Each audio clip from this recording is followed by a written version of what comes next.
Hi, my name is Robert. This video is designed to give you step-by-step detailed instructions on completing the task at hand. Please read the comments in the About section of this video.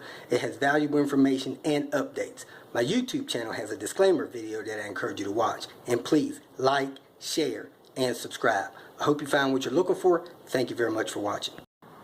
This Volvo V70 is experiencing a solid #1 cylinder misfire. Trying to find out if it's the plugs, the injector, or some other issue, wire or something. For some reason the scanner don't have a code stored now. I drove it over here, I unplugged the injector because I knew that the cylinder was misfiring. So I pulled all these new plugs out that I installed. They have less than 200-300 miles in it.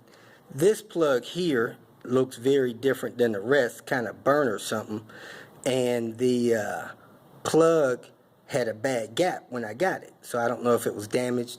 And there's 2, 3, 4, and 5. They still look pretty clean and new. So I bought a new set of plugs because I want all the plugs to match, and I couldn't find these locally, and I'm going to install them real quick after I check the gap on them. And there's where I unplugged the injector because I didn't want to drive the car with fuel spraying down in the cylinder for no reason. And here's the filler. I got a 10 and an 18, so I get 0.028. I'm going to check all the gaps on these replacement plugs, and these are Bosch Super Plus, which are, I have a history of running good for the car, and they're recommended. And I'm going to go ahead and torque those in at 18 foot-pounds. Okay, I carefully load them all the way down in the wells. I screwed them in finger tight with the extension.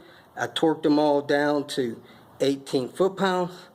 Now I'm going to go ahead and plug in this fuel injector wire and see if this car will no longer have a misfire. Okay, I'm fired up, see if it starts shaking. Seems to be purring like a kitten.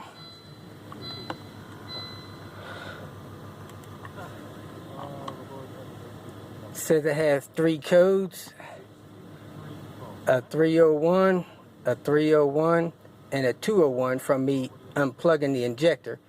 So I'm going to go ahead and clear those. Codes are clear.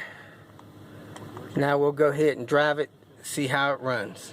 If you feel that this information was beneficial, please like it and share it with your social media friends. You can also subscribe to my channel so that you can get notification of future videos that I post. Visit my channel. I have all types of do-it-yourself videos there. You can leave questions here, and I'll try to respond to them as quick as possible. You can also visit my website at robertspinner.com. Thanks again for watching.